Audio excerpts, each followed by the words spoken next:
प्यारे छात्रों, गीता का पाठ चल रहा था अपना, और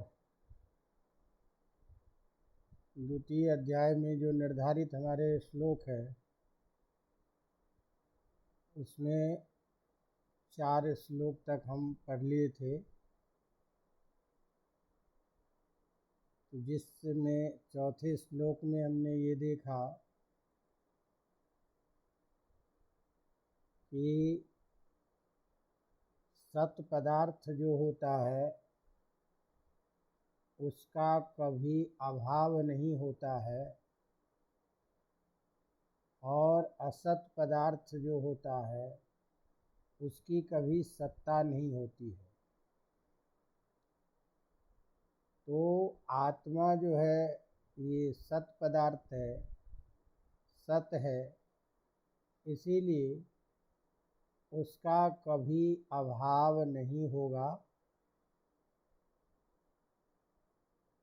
इसीलिए उसके जन्म लेने मरने की कोई बात ही नहीं होगी, और सुख दुख आदि का अनुभव करने वाला जो यह स्थूल शरीर है, यह अनित्य पदार्थ है, असत पदार्थ है। इसीलिए इस असत पदार्थ की कभी सत्ता नहीं होगी। ये हमेशा रहने वाला नहीं है। ऐसी स्थिति में तत्वदर्शी लोग इन दोनों के विषयों में विचार करके स्पष्ट रूप में यह परिणति देख करके असत रूप जो शरीर है इसके बारे में चिंतन नहीं करते, और आगमापाई जो सुख दुख है उसको सहन करते हुए नित्य आत्म तत्व के बारे में विचार करते हैं। इस बात को चतुर्थ श्लोक के माध्यम से हमने देखा था। अब ये जो कहा गया कि सत पदार्थ का कभी अभाव नहीं होता और असत वस्तु की कभी सत्ता नहीं होती, तो इस चीज को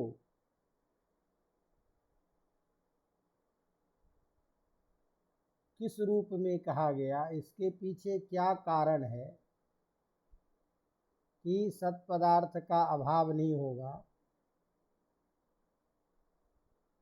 तो उसी को आगे के श्लोक के माध्यम से कि सत की हमेशा सत्ता रहती है, सत का हमेशा अस्तित्व रहता है,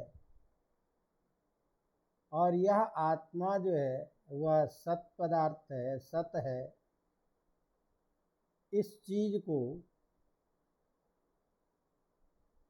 उदाहरण के साथ और विशद रूप में समझाते हुए अर्जुन को कह रहे हैं 17वें श्लोक से। तो 17वें श्लोक में कहते हैं, अविनाशी तु तद विद्धि येन सर्वमिदं ततम् विनाशम अव्ययस्य अस्य न कश्चित् कर्तुमर्हति। तो अर्जुन को कह रहे हैं कि जो सत पदार्थ है उसका कभी अभाव नहीं होता, वो हमेशा रहता है।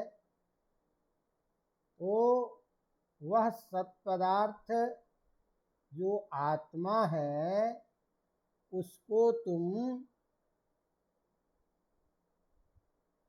अविनाशी तू तद विद्धि, तत् मने उस सत पदार्थ को, विद्धि मने जानो, अविनाशी जानो। किसको? येन सर्वम इदम ततम, जिस सत आत्मा के द्वारा, आत्मा से सारा संसार जो है यह फैला हुआ है। अर्थात जो समस्त संसार में व्याप्त है, जिसके अधीन समस्त प्रपंच है, किस रूप में है? तो सभी में वही सत्पदार्थ आत्मा के रूप में रहता है, इसीलिए सर्वत्र उसकी सत्ता है। यह अव्यय है, इसमें किसी प्रकार का अपचय उपचय नहीं होता, जिसमें कोई वृद्धि और ह्रास न हो, जिसमें न व्येति, न तो उपचयो भवति न तो अपचयः भवति, जिसमें कोई उपचय अपचय नहीं होता है, ऐसे इस सत आत्मा का, सत स्वरूप का विनाशम न कश्चित कर्तुमर्हति, इसका विनाश कोई भी करने में समर्थ नहीं है। तो इस श्लोक के द्वारा उस आत्मा की नित्यता अविनाशी होने की बात की जा रही है। प्रसंग क्या हुआ? प्रस्तुतेऽस्मिन् श्लोके सत्पदार्थस्य यस्य अभावो न भवति तद आत्मनः सतः सर्वदैव अस्तित्वं भवति, सत्ता वा भवति इति विशद रूपेण कथयति। तत् सत अविनाशी विद्धि, उस सत्पदार्थ को तुम अविनाशी समझो। येन सत्पदार्थेन सर्वमिदं इदं सर्वं जगत् ततं विस्तृतं व्याप्तं वर्तते। अविनाशी नाम न विनष्टं शीलम् अस्य इति अविनाशी। यस्मिन् विनाशस्य संभावना न भवति, स्वभावो न भवति, जिसमें विनाश का कोई स्वभाव नहीं होता, ऐसा तुम उस सत पदार्थ को अविनाशी विद्धि, जानी ही, उसको जानो। किंच तत्, ये न, जिस उस आत्म तत्व से सर्वमिदं जगत अखिलम अपि प्रपंचम ततम वर्तते, ततम नाम व्याप्तम वर्तते। अर्थात सदाख्येन, सतरूप में कहे जाने वाले जो ब्रह्म है, तेन सदाख्येन ब्रह्मणा साकाशमेव, जैसे एक ही आकाश है, जो घट के में रहने वाला आकाश उपाधि के भेद से घटाकाश, मठाकाश इत्यादि के रूप में व्यवहार होता है, इसी तरह से एक ही सत्पदार्थ आत्म तत्व सभी जीवों में रहता हुआ उपाधि के रूप से रहता है। इसीलिए सारा संसार इसी आत्म तत्व से व्याप्त है। तो ऐसा जो है इस आत्म तत्व का सत्पदार्थ की, जिसकी सत्ता हमेशा है, ऐसे जो अविनाशी है, उसका विनाशम, अदर्शनम, अभाव, उस किसका? अव्ययस्य, जो कभी व्यय नहीं होता। न व्ययति उपचयापचयो यत्र न भवता, जहाँ उपचय और अपचय नहीं होता है, ऐसे उस सदाख्य सत के रूप में कहे जाने वाला जो ब्रह्म है, जिसमें स्वरूप में भी रहता हुआ वह कभी व्यवचरित नहीं होता, क्योंकि निरवयत्वात्, अवयव से रहित होने के कारण। अतः ऐसे उस अविनाशी तत्व को कोई भी विनाश नहीं कर सकता, विनाश करने में समर्थ नहीं होता है। अत्र इदं तात्पर्यं यत् येन सर्वमिदं आगमापाय धर्मकं देहादि ततम, जिस आत्म तत्व के चलते ये सुख दुख का अनुभव करने वाला यह शरीर जिस आत्म तत्व से सर्वत्र पूरे प्रपंच में व्याप्त है, जो साक्षी के रूप में सब जगह रहता है, तत्व आत्म रूपम अविनाशी विनाश शून्यम जानी, उसको तुम अविनाशी समझो। तो इस प्रकार सत्स्वरूप उस आत्मा को नाश रहित जान, जिससे यह संपूर्ण जगत है, व्याप्त है। इस अविनाशी को कोई विनाश नहीं कर सकता। अतः तुम्हें इस प्रकार की चिंता, इस प्रकार का शोक नहीं करना चाहिए। इति तात्पर्यम, ये अर्जुन को कह रहे हैं। और देहादि के विषय में जो मोह आदि जन्य है वो अनित्य है, आगमापाई है, विनाशी है।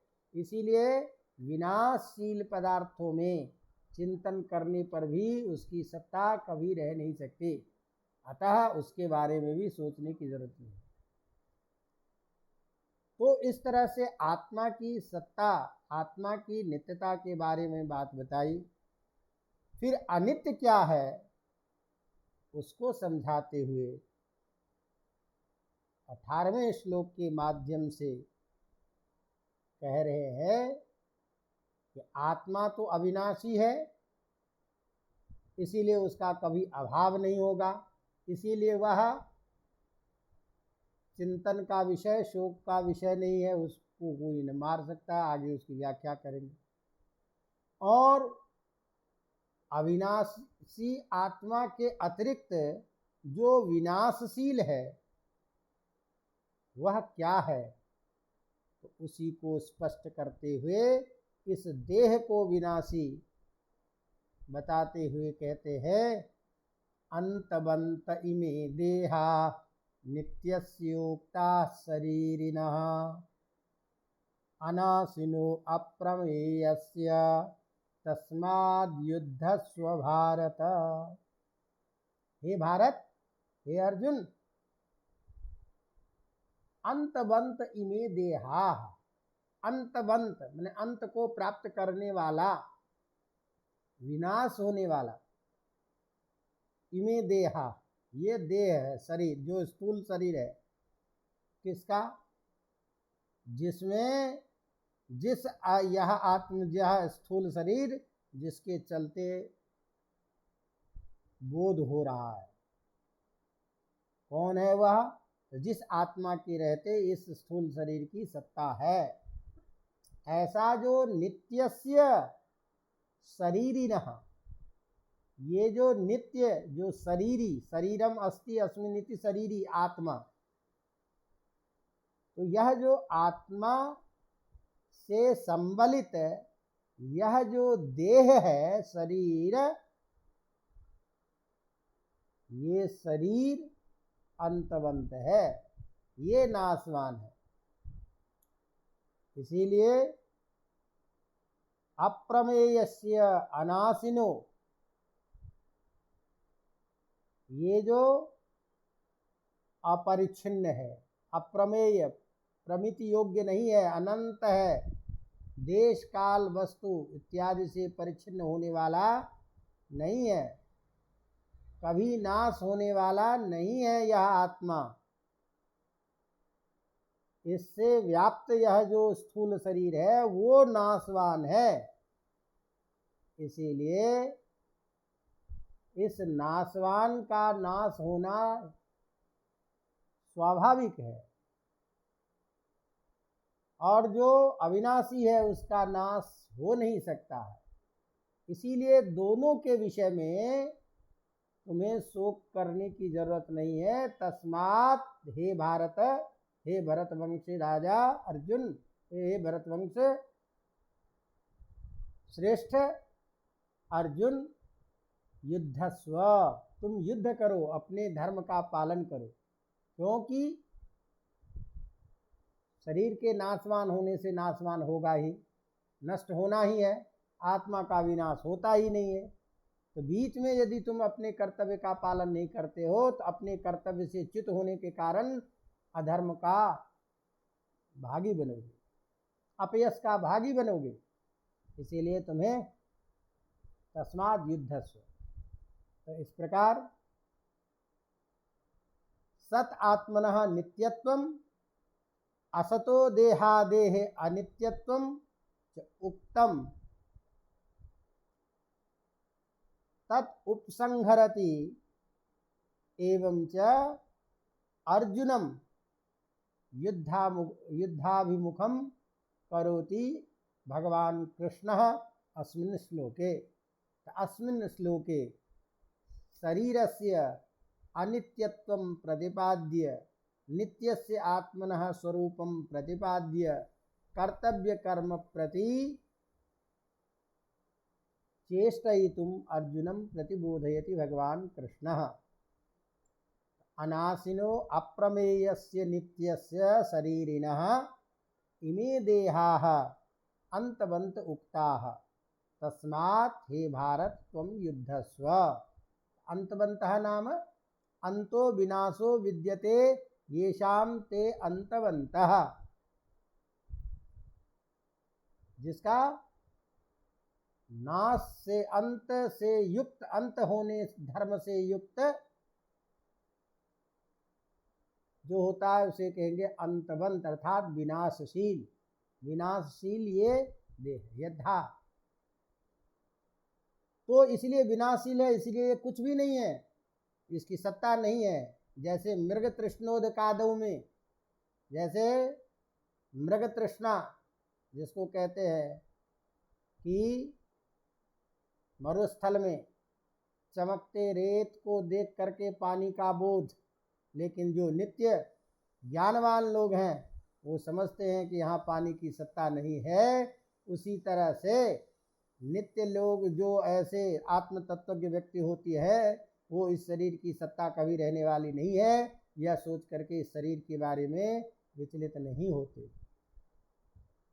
इसीलिए नित्यस्य अर्थात सर्वदा एक रूपस्य शरीरिणः शरीरवतः इमे सुख दुखादि धर्म कहा।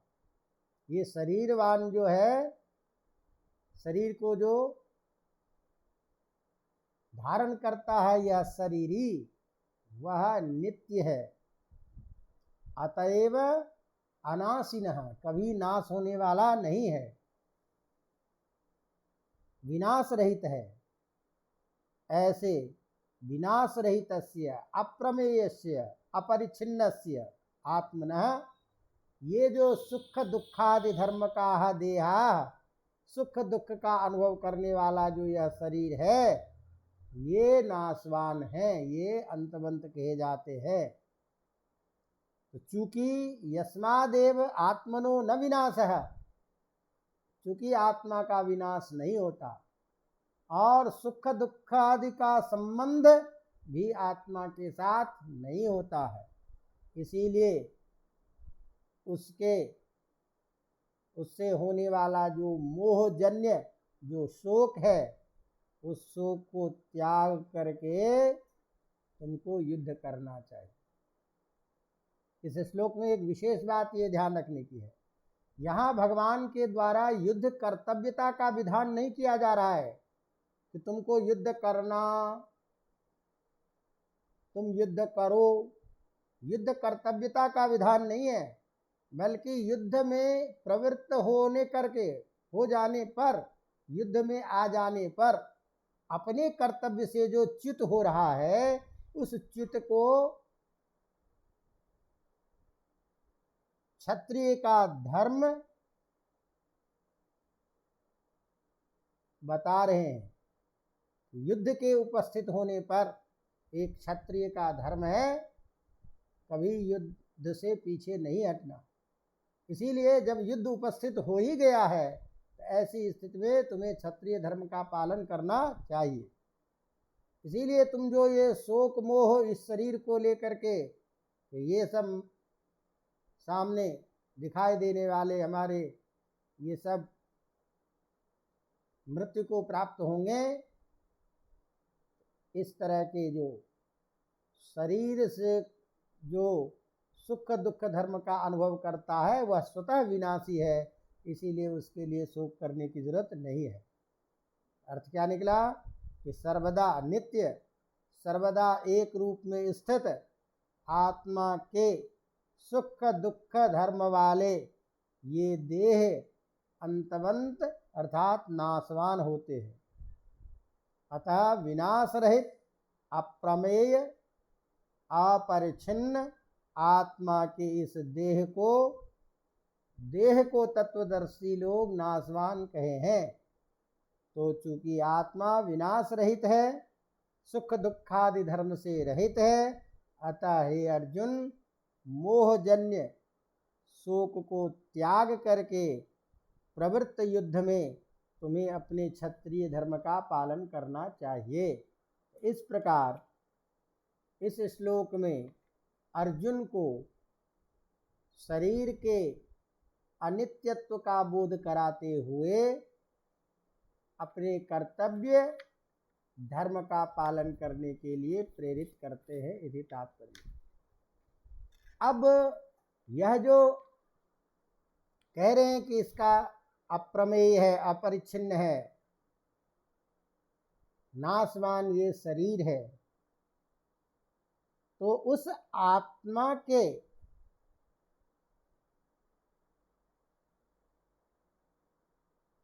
बारे में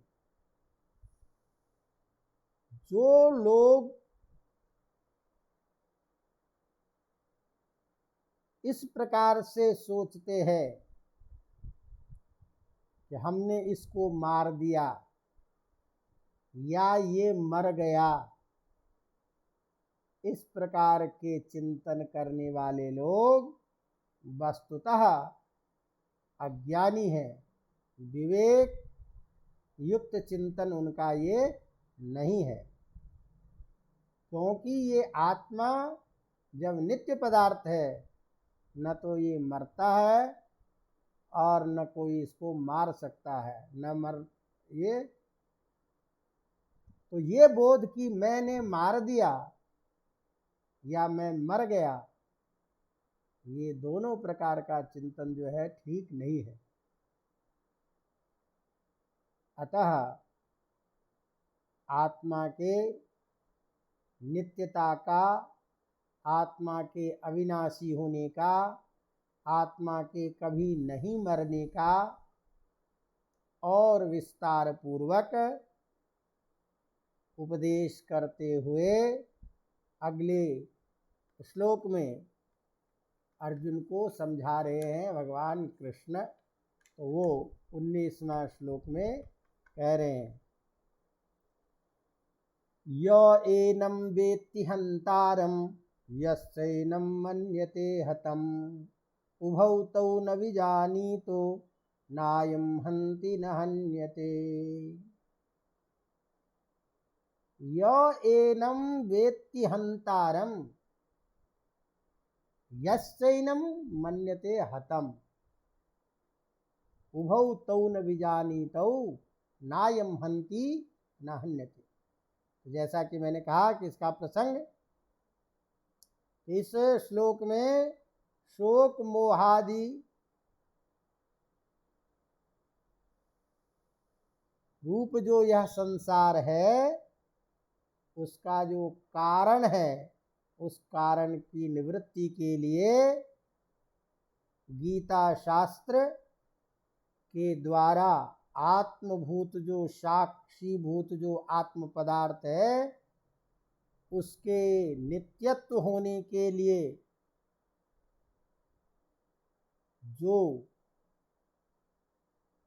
उपनिषद आदि वाक्य हैं, उन वाक्यों को यहाँ प्रस्तुत करते हुए आत्मा के कभी नहीं मरने की बात कर रहे हैं।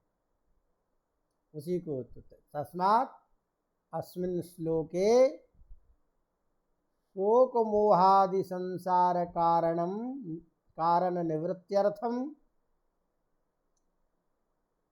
आत्मनः नित्यत्वं बोधयितुं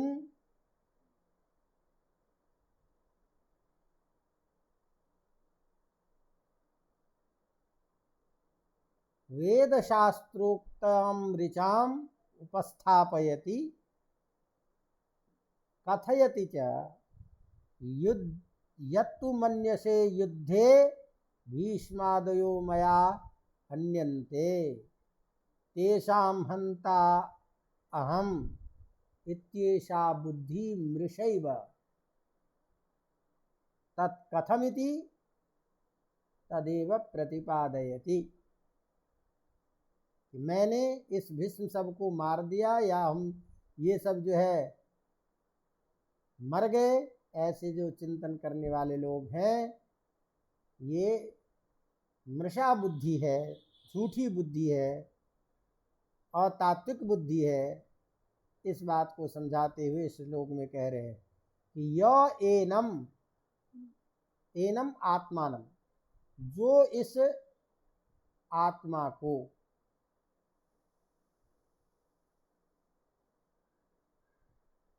हंतारम वेत्ति, इसको किसी ने मार दिया या मैंने इसको मार दिया, ये वेत्ति जानता है। अर्थात इस आत्मा, यह जो आत्मा है ये हनन क्रिया से युक्त है, ये मरने वाला ऐसा जानता है। यस्य एनम मन्यते हतम, जो ये समझता है कि ये मर गया, तो उभौ तौ न विजानीतौ नायम हंति न हन्यते। ये आत्मा के बारे में सिद्धांत दे रहे हैं अंतिम पंक्ति के द्वारा, नायम हंति न हन्यते, ये कभी न तो मरता है और न मारा जाता है। तो इससे पूर्व में भीष्म आदि के मृत्यु निमित्तक जो शोक है अर्जुन के प्रति, अर्जुन के मन में, उस शोक को निवारण करने के लिए और इसको मैंने मार दिया, ये मर गया, इसको इस प्रकार हंतृत्व निमित्तक जो दुख है, जिसके चलते अर्जुन ने पहले श्लोकों में कहा एतान हन्तुमिच्छामि, मैं इनको मारना नहीं चाहता हूँ, इस मृषा बुद्धि को दूर करने के लिए कह रहे हैं हे अर्जुन, य एनम, जो इस प्रकृति जो देही है आत्मा, आत्मानम वेत्ति जानाति, जानता है क्या, हंति हनन कर्तारम, इसको किसी ने मार दिया, यस्यैनम मन्यते हतम, और जो दूसरे लोग ये जानते हैं कि यह मर गया, तो देह हनने हतो हम, देह के नष्ट होने से मैं मर गया या देह के नाश करने से मैंने इसको मार दिया, ये जो दोनों प्रकार के जो चिंतन करने वाले लोग हैं, जो सोचते हैं उभौ तौ न विजानी, ये दोनों ही वस्तुतः उस नित्य तत्व को नहीं जानते हैं। ये अविवेक के कारण आत्मानम अहम प्रत्यय, मैं हूँ, मैंने मार दिया, ये जो प्रतीति है, जो विषय है, जो बोध है, इसीलिए इसका हंता मैं हूँ या मैं मर गया, इस प्रकार का जो दोनों प्रकार का बोध है वो केवल अज्ञान के कारण है, अविवेक के कारण।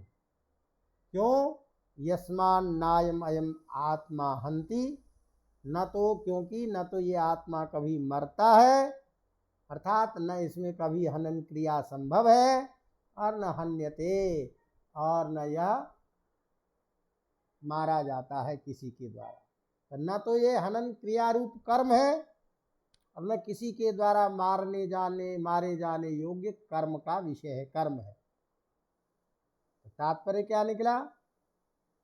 अत्रेदम तात्पर्यम यत एनम आत्मानम देहम च यो हंतारम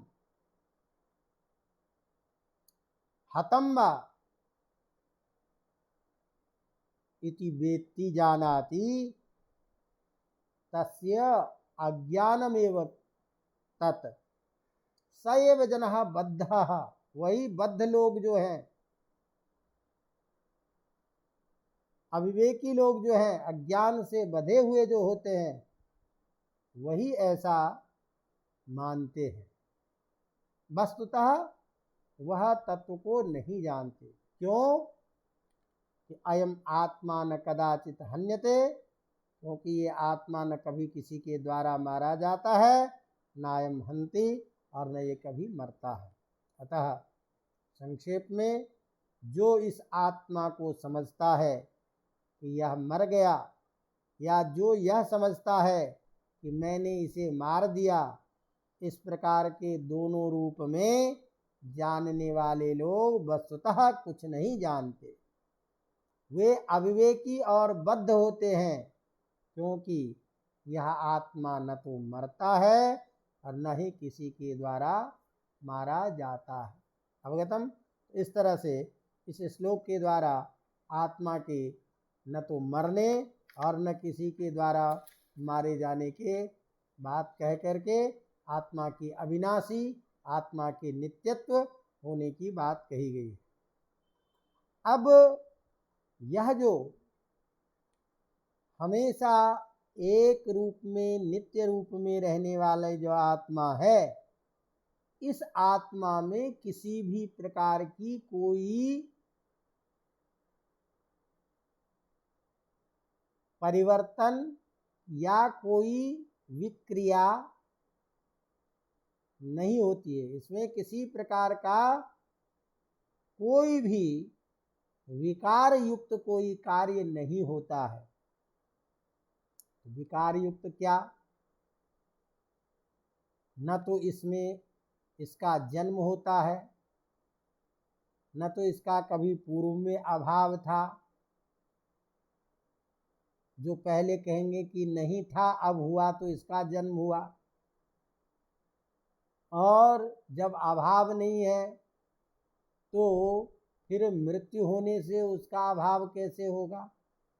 इसीलिए उसकी कभी मृत्यु नहीं है।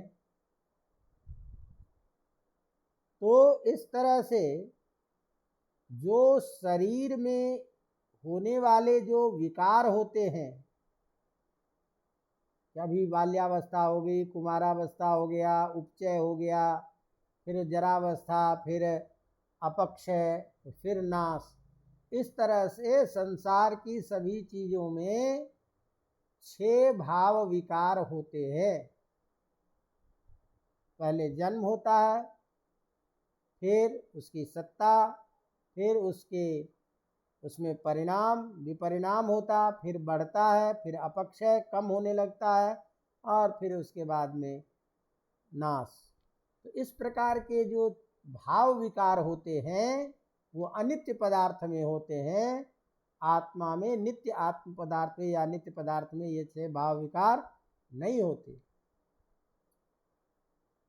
तो इसे ही और स्पष्ट करते हुए आत्मा के न जन्म लेने, न मृत्यु, न किसी प्रकार का इसमें विकृति, किसी प्रकार का परिणाम नहीं होता, इस बात को आगे के श्लोक के द्वारा कह रहे हैं कि न जायते म्रियते वा कदाचिन नायं भूत्वा भविता वा न भूयः अजो नित्यः शाश्वतोऽयं पुराणो न हन्यते हन्यमाने शरीरे। ये पूछ देता है श्लोक सब कई बार। न जायते म्रियते वा कदाचित, कदाचित का अन्वय सब जगह कर लो। यह कभी जन्म नहीं लेता, कभी भी ये जन्म नहीं लेता, कभी भी जन्म रूप जो विकृति है ये इसमें नहीं होती, और न कभी मृत्यु विनाश रूप इसमें विकृति आती है। क्यों नहीं जन्म होता, क्यों नहीं मरता? क्यों?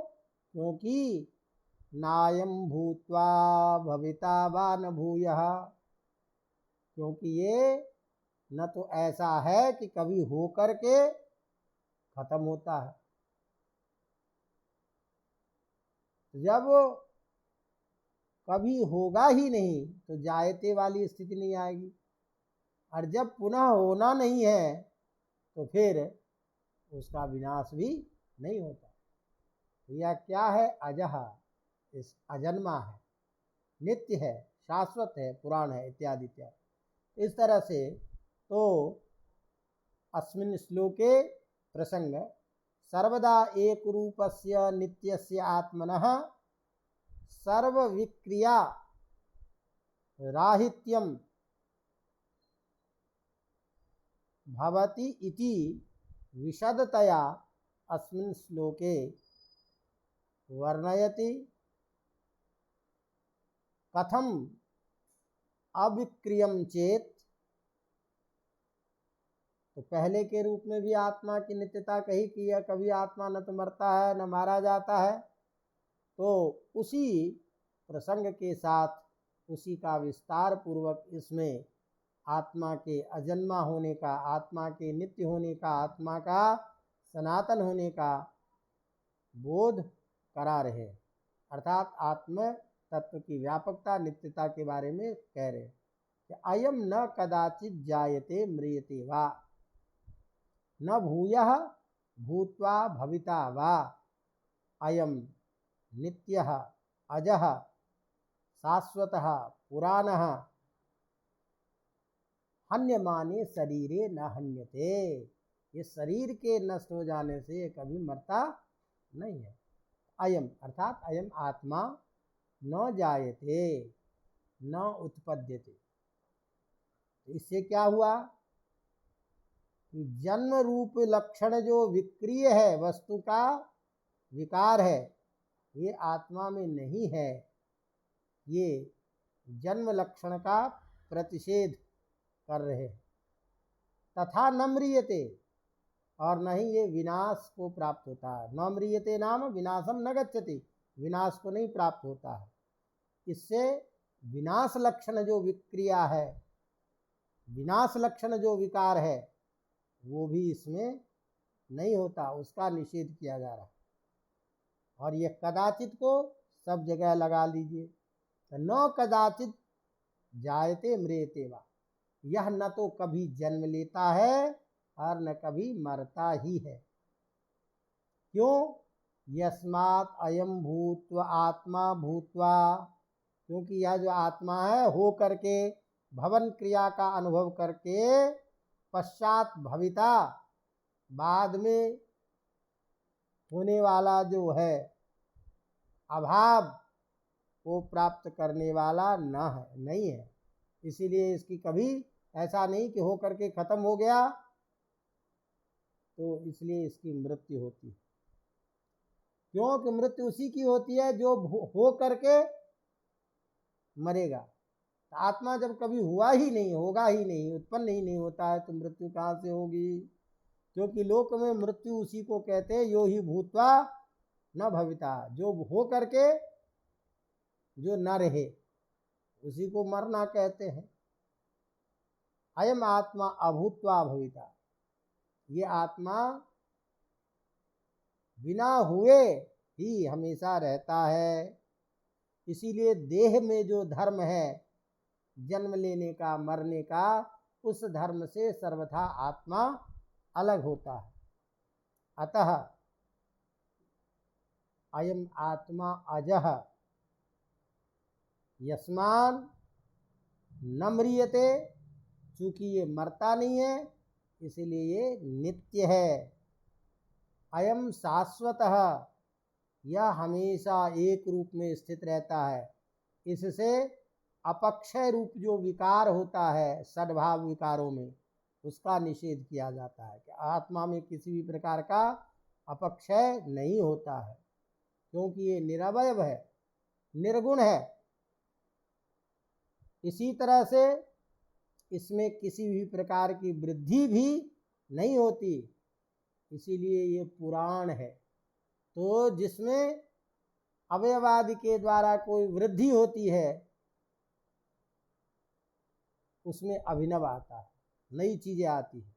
तो चूंकि इसमें किसी भी अवयवादि का बोध नहीं होने के कारण ये निरवय है, इसीलिए ये पुराण है। पुराना होता हुआ भी हमेशा एक रूप में नया रहता है। तो यो ही अवयव आगमेन उपचीयते, अवयव के आने से जिसमें वृद्धि होती है, ऐसा वृद्धि रूप विकार भी इसमें नहीं होता, क्योंकि यह आत्मा निरवय है। तो इसीलिए ये पुराण है, पुराना होता हुई वर्ता है। इस प्रकार तथा न हन्यते, न तो मारा जाता है, इसमें किसी प्रकार का विपरिणाम होता है।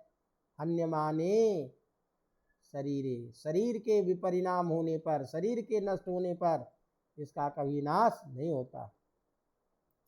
विशेष इस चीज़ को इस श्लोक में ये विशेष बातें ये बताई गई है इस पद्य के माध्यम से, इस मंत्र के माध्यम से, कि आत्मा जो है वह सद्भाव विकारों से रहित होता है। संसार के जितने भी पदार्थ हैं वो सभी सद्भाव विकारों से युक्त होते हैं, और सद्भाव विकार से युक्त जो होता है वो अनित्य होता है। तो सद्भाव विकार क्या चीज़ है?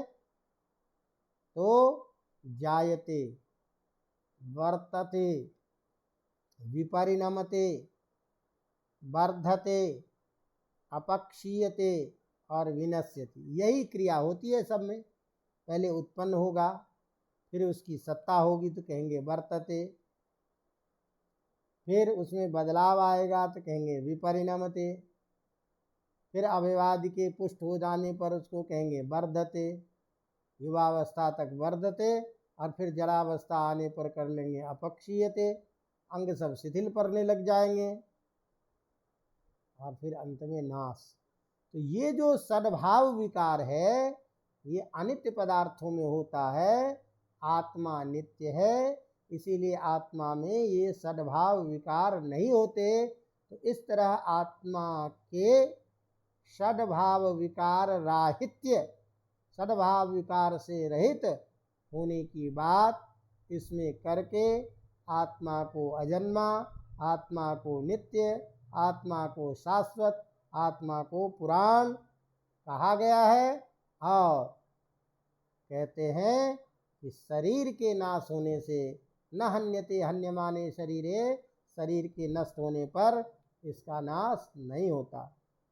तो निष्कर्षतः यह आत्मा किसी काल में न तो जन्म लेता है और न ही मरता है, यह न उत्पन्न होकर फिर होने वाला ही है। क्यों? क्योंकि यह अजन्मा, नित्य, सनातन और पुराण है, पुरातन है। शरीर के मारे जाने पर भी यह कभी मारा नहीं जाता है। इस तरह से आत्म तत्व के बारे में इस कारिका के द्वारा बता रहे हैं। तो अभी तक इसके नित्यत्व होने की बात इन दोनों श्लोकों के माध्यम से किया गया।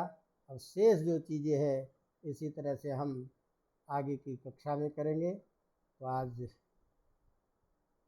क्योंकि अन्यत्र व्याप्त होने के कारण यहीं विराम देना होगा, तो एक दिन की कक्षा और गीता की है जिसको हम कल करेंगे।